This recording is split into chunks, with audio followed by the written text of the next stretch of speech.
Hey everyone, my name is Josh Proctor, and this is the Life on Side B podcast.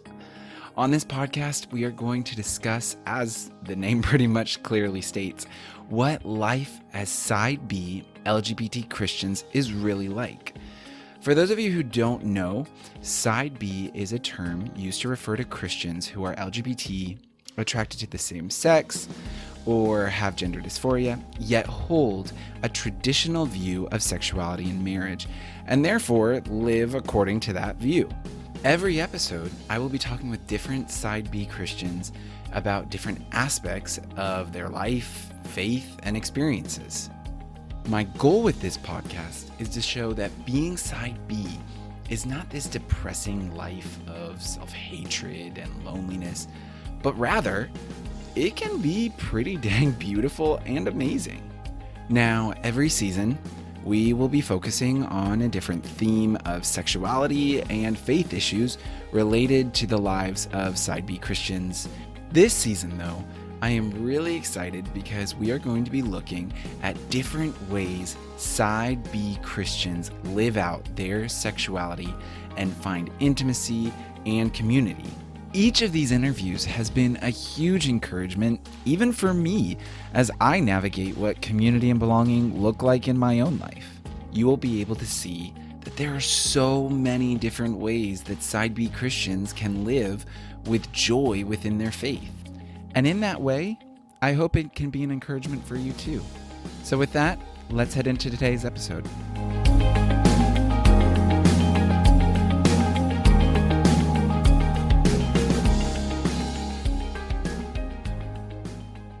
All right. Hello, friends. Thanks, everyone, again for joining us. We are here for another episode of Life on Side B. Before we get to our interview, I have a few announcements that I wanted to make. First of all, thank you so much to everyone who's written in how the podcast has helped you and affected you. I've had multiple people, even within the last 2 weeks, that have connected who have just been really inspired or really impacted by it, and or even just learned about Side B for the first time through it. So I just want to say again, thank you to everyone who's written in. That's like a huge encouragement to me, just to know that the podcast is helping. And if you want to get in contact, I wanted to let you guys know you can look me up on social media, Josh Proctor, or you can find the podcast on Twitter, Facebook, Instagram, as well as you can email me at lifeonsidebpodcast@gmail.com. So, and the other thing I just wanted to ask is if all of you guys who are listening through Apple, be sure, if you love this podcast, be sure to go ahead and review it, because the more reviews we have, it helps with getting better visibility so that more people can be able to find it. So I'd really appreciate that. So with that, we're going to jump into our conversation for the day. Last week, we took a break from talking about mixed orientation marriage, and we had the amazing conversation with Leslie on trans issues. And now we're going back to talking about mixed orientation marriage, and we are going to be talking with my friend Meredith. Meredith, thank you so much for joining us today. Thank you for having me, Josh. This is so exciting. So, Meredith, could you just share a little bit of an introductory of yourself for everyone listening? So, hello, everyone. I am Meredith. I am a woman of color. I am married to a Caucasian man. He is Italian. His grandparents came over from Italy, well, Sicily.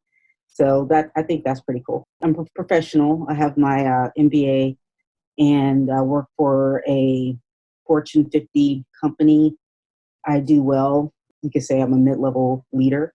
But who I am really is I am a gay woman in a mixed orientation marriage. Queer is what I like to call myself. And I enjoy mangas, anime, video games. I'm a big gamer. I like to do a little bit of cosplay. I like to go as Hermione. I love Harry Potter. And I'm just an overall nerd. I'm really into science, the hard sciences. Like, I really love astronomy. That's my passion right there. And I wish I would have went that route, but that's a whole nother story. Yeah. So I love it. A fellow nerd. I am a huge Lord of the Rings nerd. Awesome. I love Lord of the Rings. Yes. Oh my gosh. That is if anyone wants to know how to get to my heart, Lord of the Rings is totally the way. there, and fantasy just in general. But yes. Oh, me too. Fantasy. Right. I think it's something about like, especially as an LGBT teen, like fantasy is such like an amazing way of just escaping when you're younger, and then you just grow Well, to love it.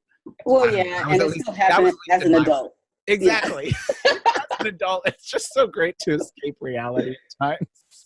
Oh my God, if you only knew how many times, I just became Hermione in my mind and just other things are happening, or I just become Storm, or I'm just any, character, it's just awesome.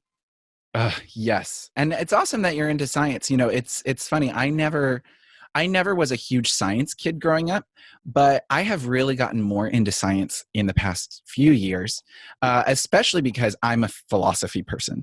I loved Wow. philosophy, and I've actually started listening to some different people who are scientists, but they really deal with where science and philosophy and theology kind of merge, and in these kind of different things. And it's really opened my eyes to just a new love for science that I never had before. So that's really cool that that's your passion. Yeah, Um, like yeah, Michio Kaku or Neil deGrasse Tyson, anything awesome. by them, I will read or I will go to. I will just sit at their feet and just listen to them wax eloquent about, how, the movement of the celestial bodies and stuff like that. Hmm. I just love it. Great. So then, continuing on, I'd like to start with a question that I've been asking all of our guests, which is you kind of talked a little bit about how you identify, but then with that, I would like to add to that. What does it mean for you to live side B? Well, it means that I believe in the inerrant word of God. And therefore, I try my best to live the life that God calls me to lead. And that means denying my flesh and my natural bend, my natural attractions, which are to women, and Hmm. live the traditional sexual ethic. Yeah. That's what it means to live side B to me. Awesome. Yeah, and kind of going with that, your life has taken you into a mixed orientation marriage. Can you give a definition of how you would define mixed orientation marriage for those listening? Well, it would be a straight person married to anyone on the LGBTQIA plus spectrum. Yes. So that would be just a straight person married to a transgender person, to someone, a bisexual, intersex, person, just something that where their orientations are not the same. I mean, it can Hmm. literally be, I guess, technically, two bisexual people can still be in a mixed orientation marriage in a way, uh, I guess just so. because. I never thought about that. Well, yeah, just because there's a man that's attracted to men and women, and there's Yeah, a woman that's attracted to men and to women.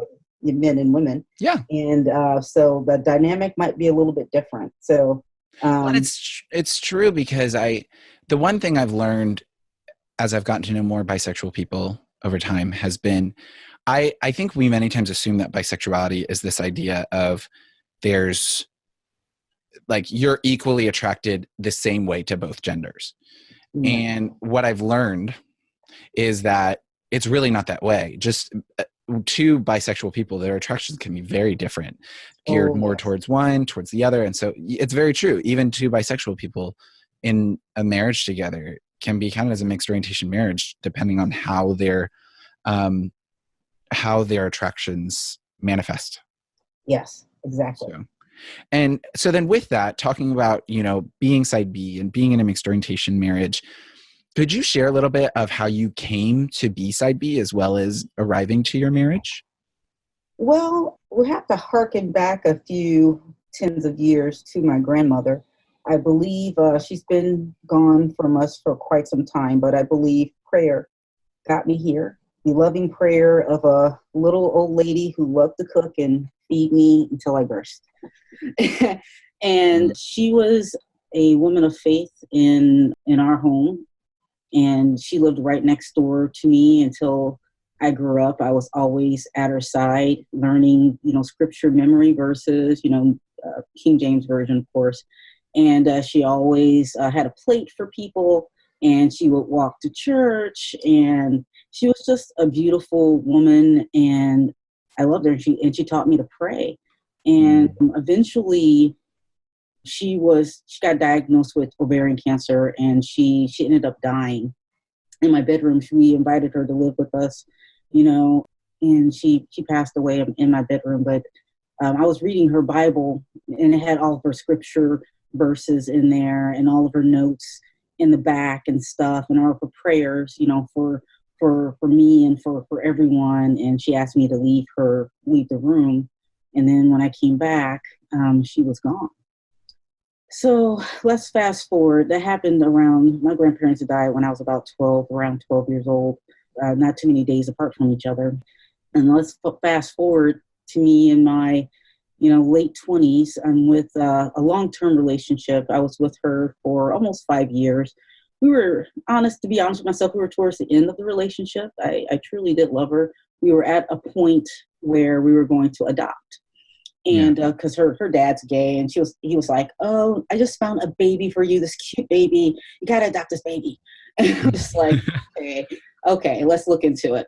But to make a long story short, I went down the basement to do the laundry, and for some reason, my grandmother's Bible was just there, and I grabbed it, and I just started crying, and I opened it up, and it kind of smelled like her. It had a little flower in there that I gave her when I was little. I mean, this flower was pretty much just ashes, and but you can still see some of the color in it. And I just started reading it, and I just started weeping, and I was happy, and I was sad, and I was remembering all the things that my grandmother told me about God and about who he is and all of our special times together. Because I was different. I'm not like anyone else in my family. So my relationship with my grandmother was very, very important to me, because it was the only really strong, good relationship I had. Yeah. So that evening I took the Bible to bed, sort of like a teddy bear, because it sort of smelled like her. It had her notes in it, and I was just reading it and holding it, which is weird to do because, I mean, it's a book, but that's where I was at. And my girl said, "You know what? You need to get that Bible out of our bed." I'm just like, "Why?" And she's like, "Well, first of all, God doesn't love us. The church doesn't love us. And I really don't believe God exists." And I said, "You know what? I'm going to prove you wrong. I believe what my grandmother said. God does exist. This is his word, and I'm going to prove you wrong." See, and this is what is hilarious to me, because God is God, of course, but God knows me. He knows I'm type A. I love to be right, and I love to prove people wrong, even though it's not the Christian thing to do, but I'm a type A person. So I went and I studied the Bible. I found a Bible study group at my place of employment at the time. And I just started going to church because I needed to prove to her that God existed. Yes. And so, which proved to me that God existed. I mean, I always knew it, but I wasn't walking with him. And walking with God changes you. And during that time, I was walking with him. And he's just like, "Oh, baby girl, you need to come out of this." Out of this relationship, which was hard to do. This didn't happen overnight. After I left my long-term relationship, I got into maybe a handful of other relationships with women. They were not as long, because it's kind of hard to stop dating women if you like dating women or being with women. It's kind of like, oh, this is difficult. But yeah, it is. It's just like, I can testify to that. It is difficult because I went through this. I won't get into it, but I went through the same thing, and so I can just understand that. Yeah. So it wasn't overnight. It was just God pricking my heart. He just kept poking at it and poking at it and poking at it until I was able to make that final turn. And the other miracle that happened was he enabled me to be able to love a man, which is surprising even to me. So. Yeah. Wow. And so how did you meet your husband then? Well, actually, I met my husband at work, and we have a special relationship. He calls himself the comedian. He calls me the clown, because I do like to clown around And he does like to, he's like the straight man. He likes to tell the joke. He's a comedian. Uh-huh. And we were just standing in line at our place of employment is huge, and it has like this huge cafeteria. And we were both standing in line. I didn't know him from Adam, and he was, cracking wise with one of the cooks there, and I giggled. And then he looked at me, he started cracking wise some more, and I giggled some more because I thought it was genuinely funny. And I was still new to the firm at the time. And so I decided to sit downstairs, which I normally don't do. I usually just sit at my desk and, eat and just get back to work because I'm kind of a workaholic. But that time I saw him sitting alone, and he looked up and he smiled, and I sat next to him. And that was pretty much it. If I would have went back to my desk or anything else, that probably wouldn't have happened. So we just started to talking. We just started eating lunch more and more. And then he finally asked me out, and the rest is history. We got married 5 years ago. That's awesome. So my question then is, as someone who's, primarily attracted to women, what were you feeling when he asked you out for the first time? Okay, so this is me giving a true reveal into my vanity. Okay. So I'm just, even though I never gave a guy the time of day, I love it when guys used to just, just ask me out. And sometimes I would go out with them 1 or 2 times just for vanity's sake, I get it. Okay, if you want to buy me dinner, fine, we can spend some time together. I can enjoy a free dinner if that's what you want to give me. So I was a different person, and still the same person. I mean, I have an ego, which is not great, but I'm an egomaniac. But so I'm just like, okay, I try anything once, So I went out with them, and I had a good time. And we started to go, and we started to go out some more, and we like a lot of the same things. Like, nerd out on Babylon 5. It's like, a lot of people don't even know about Babylon 5. It's like one of my favorite sci-fi shows. He loves it too. He owns every single season of it. And I'm just like, oh my God. And then just these other things that he loves, just like comedy and just all the comedy shows that we went to, and music and stuff and movies. And he's a real film nerd. I'm sort of a film nerd too. And he's seen Metropolis. Not a lot of people have seen Metropolis.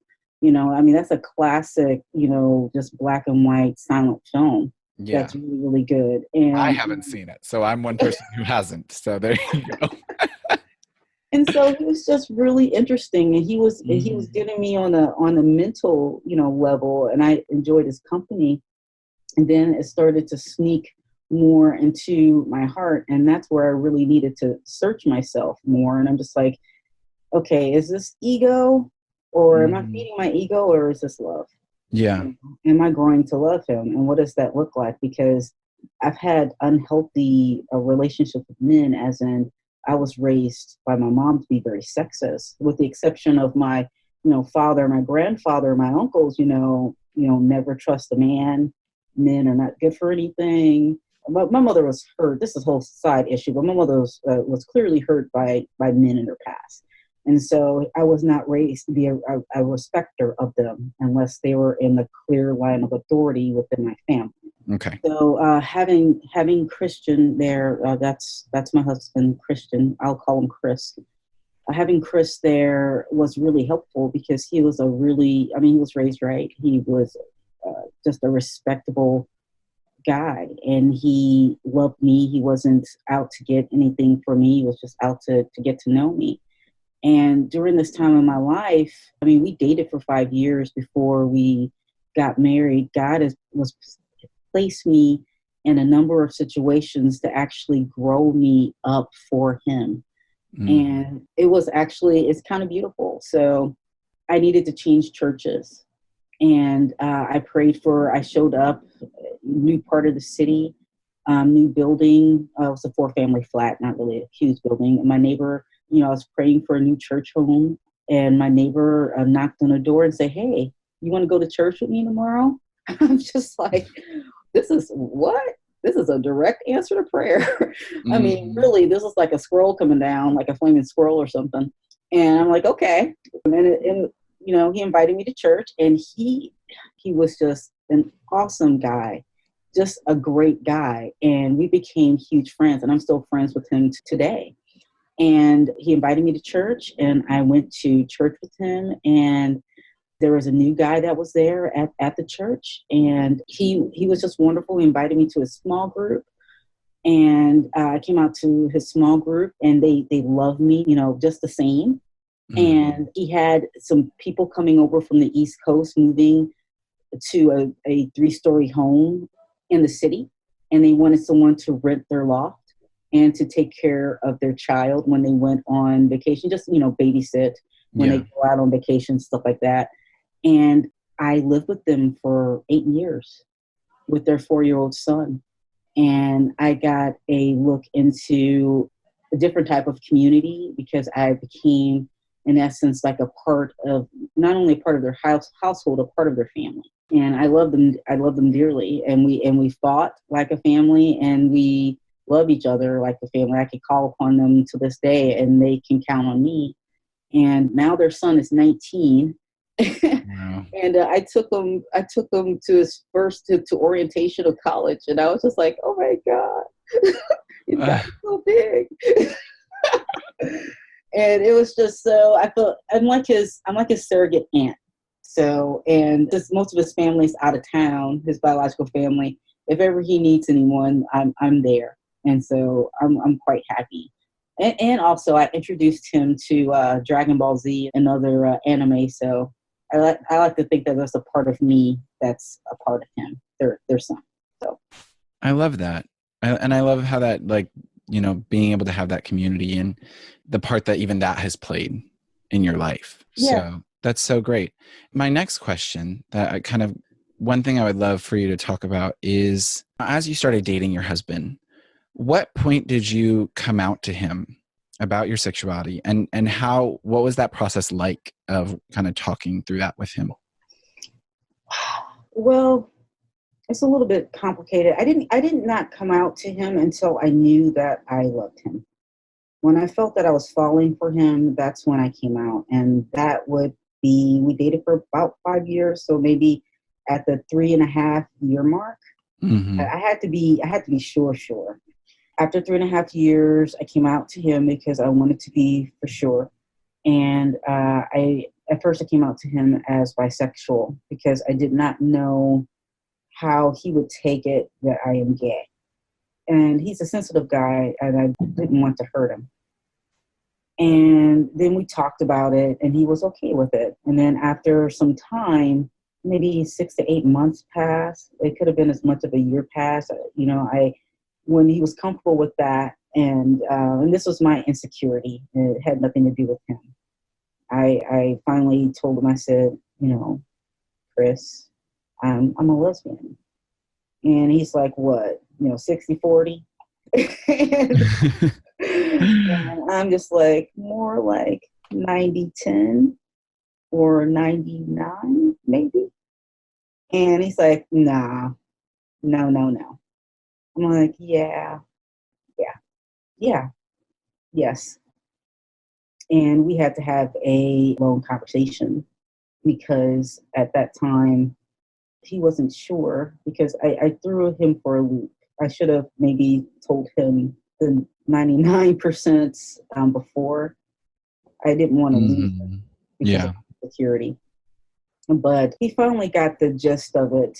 But I think in his heart, he still was thinking that it was mostly bisexual because, and here's why. When Revoice happened last year, he really saw me in community with other gay people, and he could really see that's what I needed. He didn't appreciate my gayness until Revoice, and I'm thankful for it. I mean, Chris and I, we always giggle about different girls and stuff like that, and if they're cute and stuff, so we could talk about that. But we never, but it's kind of different. He doesn't giggle with me about my gayness. It's Mm-hmm. kind of hard to explain. I mean, talking about girls is one thing. Talking about my sexuality, which directly impacts him, is another. So if that makes sense. Yeah, it absolutely makes sense. Talking a little bit more about the whole issue of coming out to your spouse. Over the past year, I've gotten to know more, people that are in mixed orientation marriages. And one thing I've heard continuously from a lot of different people is the scariest moment for them is coming out to their spouse if they have it, or, the person they're dating and planning on, marrying.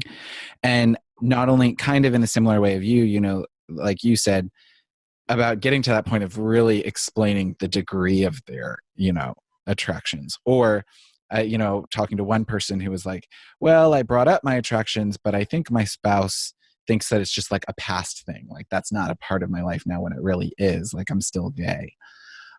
What recommendations would you give to people who are in that situation? Like, I want to talk to the person I'm dating, or my spouse, to really explain, the reality of what it is.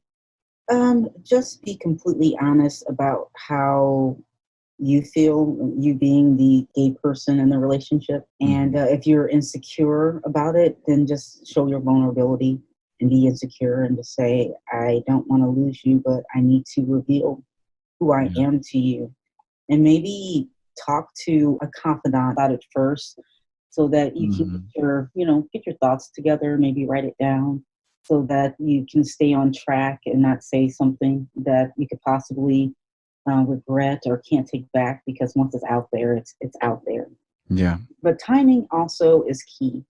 I believe in not telling people stuff before they're ready to hear it, because they're unable to truly hear you and digest you and understand you. So, for example, if this was just a normal coming out story, like to a friend or a parent, I would say, eventually come out, but make sure you come out at a place where they're ready to hear you and that you're in a safe space. So timing is everything. I came out to Chris when he was dropping me off in front of my home with the family that I lived with. And that's when I told him. At that time, it was the right time. Yeah. So then with that, as you have walked these past 5 years with your husband, what would you say has been your biggest struggle related to your marriage? My biggest struggle would be reaching out to him to touch him. And which is odd because when I dated women, I would reach out and touch them all the time. And I'm a touchy-feely, type of girl when it comes to the people that I'm dating. I don't normally reach out to even, friends really. But with him, I don't reach out as much. And it's mostly because he's a guy. It's not for a lack of love. It's just that naturally I don't reach for men. And when I do reach out to him to hold his hand, to let him know that I love him, that I'm there for him, and I need to do that more often. And when we were initially dating, I did that more often, but then it just sort of waned a little bit. I don't know why. Mm-hmm. But yeah, that'll be like one of the biggest struggle. Yeah, I think that'll be the one that I share. Yeah, and I think that that's something that many couples go through. Not even just mixed orientation marriage. I mean, related to like some different things. But thank you so much for your honesty with that. And what would you say has helped you most in your marriage? What has helped me most is prayer, good examples, and having people to talk to share with. I used to have an accountability partner, and we used to talk all the time. But now I just have two close female friends. They're straight, and one's single, and one is married with two, beautiful children.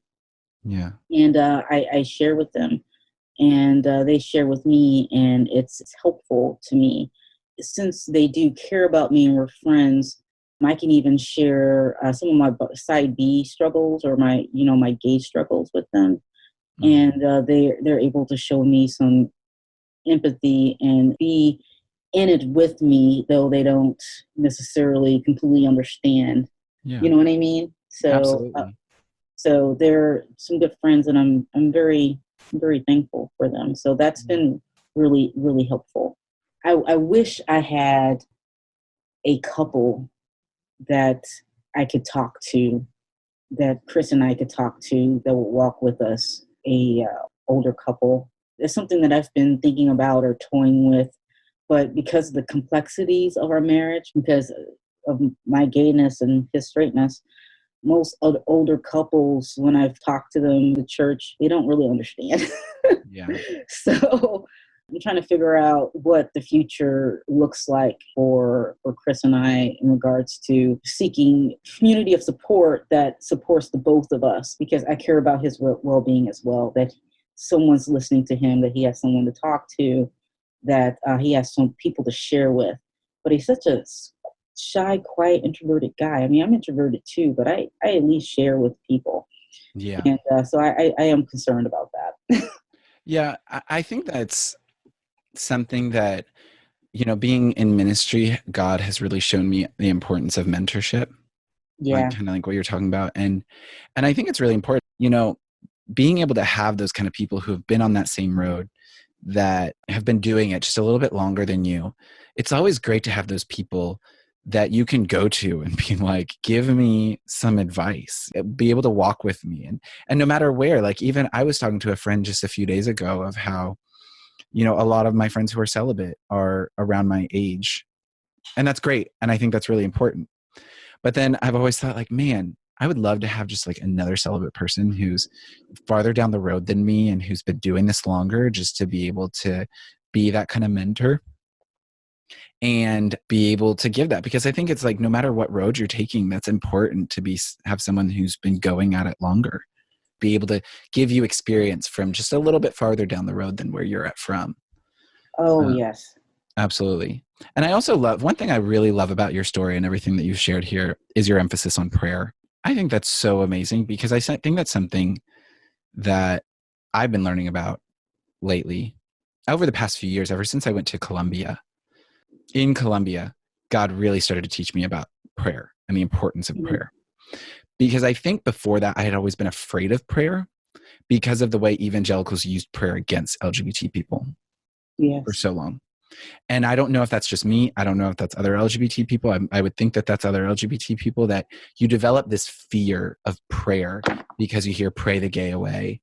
You hear all these different kinds of ways that people use prayer of, they use healing prayer in a way that attacks LGBT people. And it many times can create this fear of prayer in the lives of some LGBT people. But I love the importance that it's played in your life to show that, it's something vital for our lives, because it's how we converse with God. It's how we commune with him and how we connect with him and how we speak to him about our fears and our thoughts. And, Yeah. you And it's know, how we align ourselves to him and what he has for us. And absolutely. a lot of people think that God is distant and he's the big, he's like what Ben Franklin thought of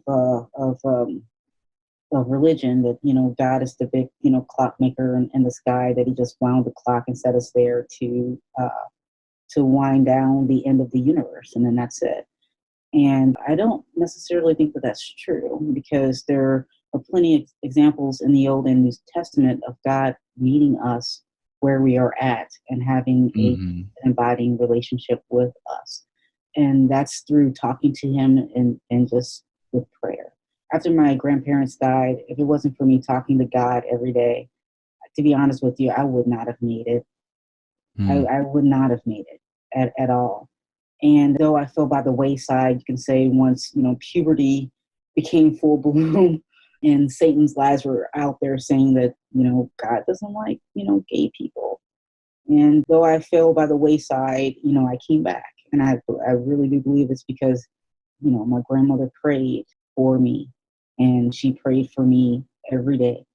And I'm thankful for it. And I'm thankful that when I prayed to find another church home, because I needed to be a communion with God, and I needed the meat of the spirit, and not just the milk. What I was getting at the church that I was at before, he introduced me to a beautiful PCA church that gave me all the meat and then some. And I'm truly thankful. And also, I wanted to add one other thing. Mm-hmm. You said pray the gay away.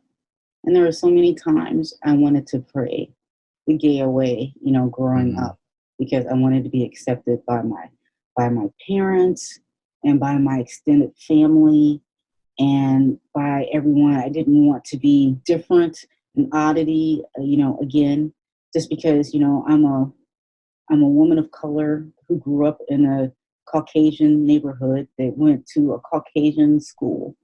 And I Mm-hmm. was always the odd one. And it was just like, this is one other thing that was odd. And Yeah. I don't think I will have the relationship I have with God if I was not gay, Hmm. to be honest with you, Yeah. because it keeps me humble. It keeps me closer to Him. It keeps me, praying. And parts of it is a burden Mm-hmm. because, I grieve the fact that I'll never have a wife and child, Yeah. but I'm happy for what God gave me. God gave me something even better. He gave me Chris. I mean, I Mm-hmm. genuinely love him. He offers me balance and he makes me laugh, and he's a partner, and he gave me what I needed and not what I wanted. Mm. Something that will keep me healthy and balanced. Yeah. That's so good. I feel like so many Christians, many times when we as LGBT Christians talk about the way that we see our sexuality as a blessing, even as side B people, that they many times think that they many times think you're glorifying in sin or something. But it's very true what you said. Like, I don't know if I would be a Christian if I wasn't gay, you Yeah. know, because my sexuality is the very thing that has drawn me to God. Yes. It's the very thing that brings me closer to him and keeps me closer to him and has been able to show me the beauty that he can work within my sexuality and all sexualities, Mm-hmm. and being able to show me his love and his glory in a way that straight people don't understand, Mm. Yes. and that's beautiful It is because very beautiful. yes, exactly. Because I think there's something about God's character that many times we will understand as gay people because of our sexuality that straight people just don't understand it the same way that they will understand God in ways that we won't understand. And that's fine. And that's the part of the diversity of humanity, of the way that we walk, the way that we experience God and the journey that he takes us on. And it can be a blessing. Yeah, it can So be. that's so good. And I know this isn't related to mixed orientation marriage specifically, but as you've brought it up, I would really love for you to just comment a little bit of kind of, as you were talking about being a Black queer woman, the intersectionality between your race and your sexuality, and on top of that, then your faith. I would love for you just to comment on a little bit on that, how that has been a part of your journey. I know you shared a little bit so far, but Well, I'm always in a space where there are not a lot of other people like me. yeah. And I grieve it a lot because I love to be in community with my gay people, with my Christian people, but I also want to be in community, with my Black people, with my brown Mm-hmm. people, and really, part of me feels like that I am really a missionary to all the non-POCs, the Yeah. non-people of color, because whatever stereotype they have out there, I surely for Black women or Black people, I'm never fall in any of those categories, none at all. So, like my church is predominantly white, then was intersprinkled with gay, which is awesome. The Side B people have a Side B community at my church, and yeah, and some some Asian people and some biracial, families.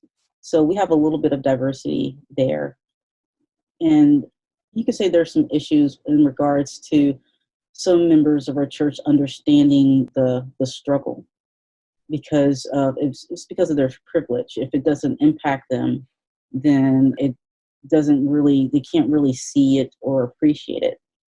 And Yeah. so I feel that I'm called to stand in that gap and say, see me, see what I am going through, hear what I am going through, what I'm going through, so that you can understand me. I need you to empathize with me. And that's pretty much how I'm trying to, I guess, represent being Black, being queer, being, a Christian woman. When I first came out, it was difficult for me to find other women of color for me to date.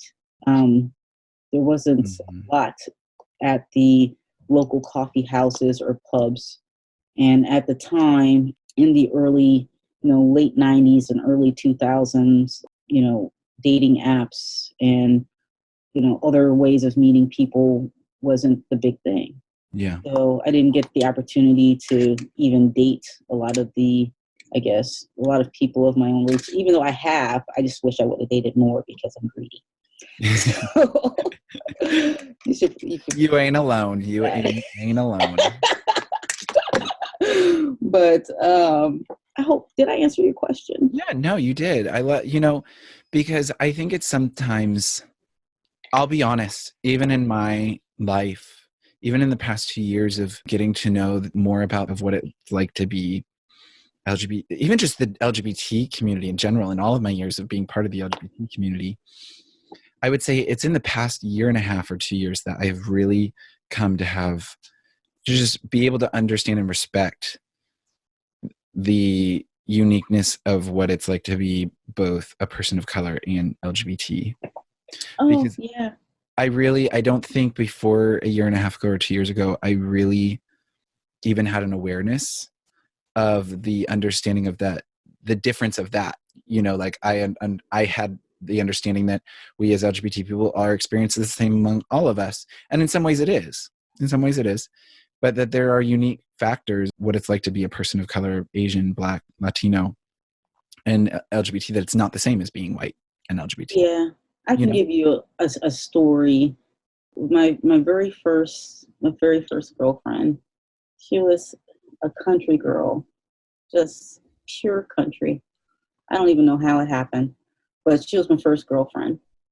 And we were just driving around the city, and we pulled over because we got tired. And there's no really, it was literally, I was 19, she was 18 and a half, Mm-hmm. and there's really literally no place for us to go. So Yeah. all we were doing was driving around.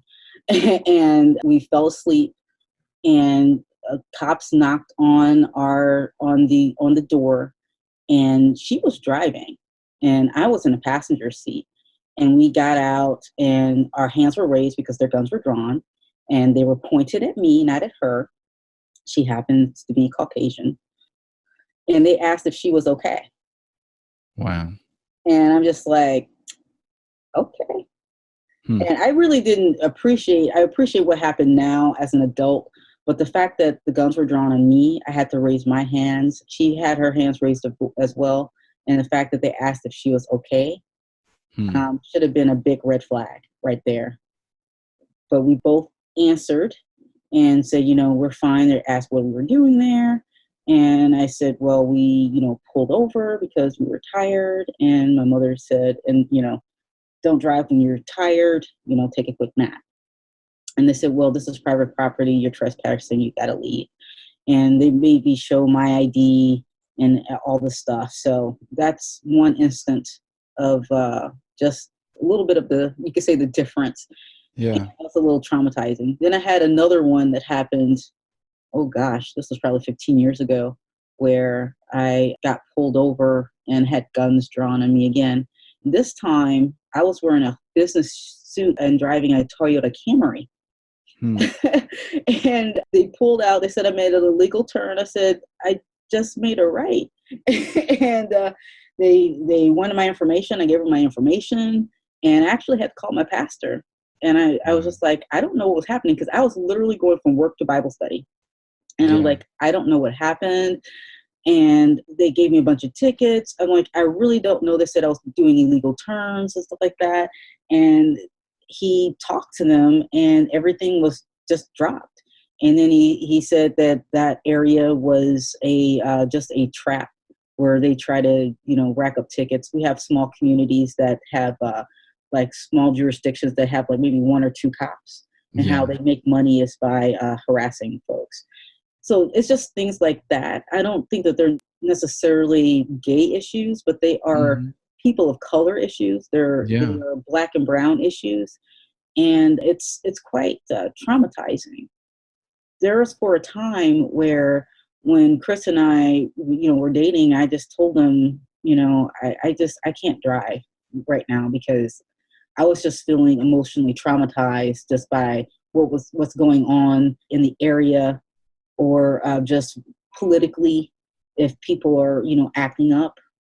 I just get a little, traumatized just because of those two instances that happened of me getting, pulled over and, Absolutely. guns drawn and stuff like that. When again, I dress well, I speak well, Hmm. um, I'm harmless, and Yeah. I don't have a criminal record, a couple speeding tickets, but no criminal record, and I was thought of as a criminal, so, Hmm. or That's, treated like one. Anyway. yeah. And, it just breaks my heart that you've had to go through that, and it's something that, it's something that many people of color, tragically go through, especially in our country. Hmm. And I just want to thank you so much for just your example and your courage of everything, as a Christian woman, in your faith, in your prayer, in your life as a queer woman, as a Black woman, and being able to stand forth, as you said, a missionary, because that's what you are. You're a missionary, that, God has you where he wants you, and it's kind of like everything that we're seeing in the church, where so much of the church doesn't know what to do with side B people, in so many ways, as we've seen in just how different churches have reacted to, the side B movement and things. And it's stories like this, it's stories like yours, and the stories that we've heard here that really make that difference of being able to show people what it's like, in Yeah, our shoes and stuff. and So I want to thank you for that.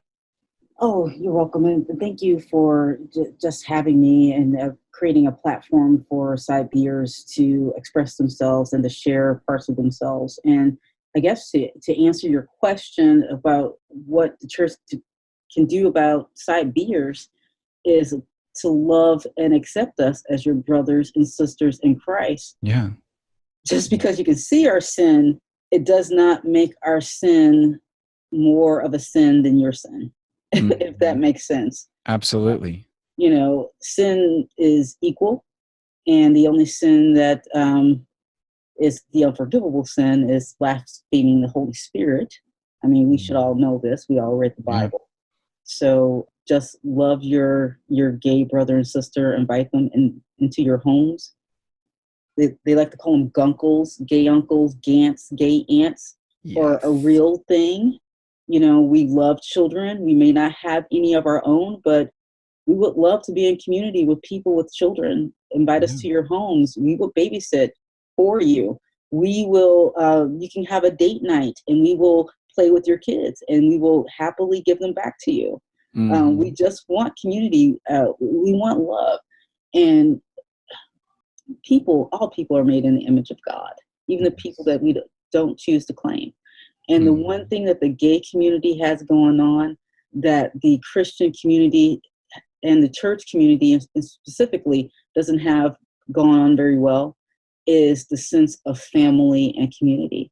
When I Hmm. came out and I became homeless because my mother found out that I was gay, I slept in my car and drove around, and I slept over at friends' houses and stuff like that. But when I started to gather a gay community, I had a home. I had friends. Hmm. I had people I can just drop in on and talk to. And when I came out again, who knew that was going to happen? As a Christian, I didn't have the same welcome for my Christian brothers and sisters, Yeah. when it comes to having a home to go to or something like that. Eventually, I had a home open up to me to teach me the meaning of family and to give me good male role models. But in that small time where I needed a Christian community to gather around me to keep me from myself, I didn't have that. So I say, church, take an example from the gay community and know what community is, and truly love your neighbor and accept them into your home and into your life and into your community. Yes. Yes. Yes. Love it. Well, again, thank you so much for joining. I really appreciate it. Before we go, is there anything else that you want to share that we haven't covered yet? Can we do a Dear Straight People? I want to do a Dear Straight People. Yes. Yes, please. Ooh, Okay. preach. Give me your best. Okay. Dear straight people, I am not attracted to you. Just because I am nice or I give you a hug or enjoy your company does not mean I'm falling for you. Specifically, I'm talking about the straight women, especially in the church or just out there. Don't assume that because I give you a hug that I'm falling for you. Yes. Okay, another one. Go. Dear straight people, just because you are a woman does not mean that I will like you. Straight people, do you like everyone of the opposite gender? No, you don't. Neither do I. I have self-control. Okay. And again, dear straight people, yes, I am gay, but I still need female community. Yes. I need women around me. I need healthy women around me to give me, to lift me up, to befriend me, to hold me accountable, to give me affection, healthy affection that is normal. It's been years since I've had a harem. Wink, wink, nudge, nudge. So you shouldn't have to worry about it. I love it. Yes. Yes. That is so funny because I was really wanting to ask you if you wanted to do a Dear Straight People section, but I don't know why I didn't. And so I'm so glad you did that. Great. Well, you have to do a Dear Straight People. I mean, you got that from the Dear White People, right? The Dear Yes, White I People. did. I love Dear White People. Yes. I watched that show and I was like, we need Dear Straight People. I need that in my life. Oh, yes, because, oh my gosh. The early years when I started going to the church I'm going to today, and people didn't know I was gay, and they would give you a hug and be like, hi, how's it going? Blah, blah, blah. Hi, Meredith. And then you come out to them, then you give them a hug. They're just like giving you like the straight arm or something like that. And it's just like, what the hell changed? I'm still the same person. Mm-hmm. Or they try to give you the side hug. Exactly. I'm just like, what is, you get on my nerves. I just want to take my shoe off and hit you with it. Yes. Not in a violent way, just in a, like, how my grandmother used to do it. In a loving way. Just smack them. Exactly. Taste out your mouth. Yes. Uh-huh. Well, then I have one more fun random question. Okay. Did you have any celebrity crush that helped you realize you weren't straight? And if so, who? Oh my gosh. You mean in the beginning? Because in the beginning, I was obsessed with two people. It was Janet Jackson and Deanna Troy of the Starship Enterprise. She played I read you. Oh my God. I was just obsessed. And my mother thought it was a natural obsession. She's like, you just stop everything to watch Star Trek or to listen to Janet Jackson. I'm like, I can't help myself. Oh my God. Yes.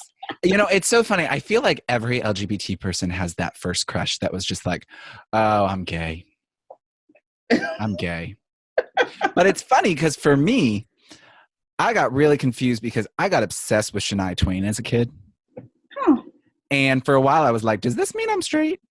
Because I love this woman. It just turned out that I was more obsessed with her as a role model. But Oh my God. So awesome. good. So okay, good. so let me add one more. Yes. I'm sorry. You can go ahead. Go do it. Okay, so the most recently, I literally lost. Okay, so my current celebrity crushes are Tracy Ellis Ross. Mm-hmm. I'm obsessed with her. And Janelle Monáe. And that chick that plays Captain Marvel, the Captain Marvel, the character, not the actual actress, but I love Captain Marvel. Ooh. Yeah, keep going. Sorry. And then I have a thought. Because, and of course, Wonder Woman. I mean, that's just, Oh, God. that's just not to be, Gal Gadot, who could, I mean, I just can't say anything more. I But, was attracted to Wonder Woman. Like, who oh isn't? my, oh my God. Oh my gosh. Yes. And But, go ahead. you brought up Captain Marvel.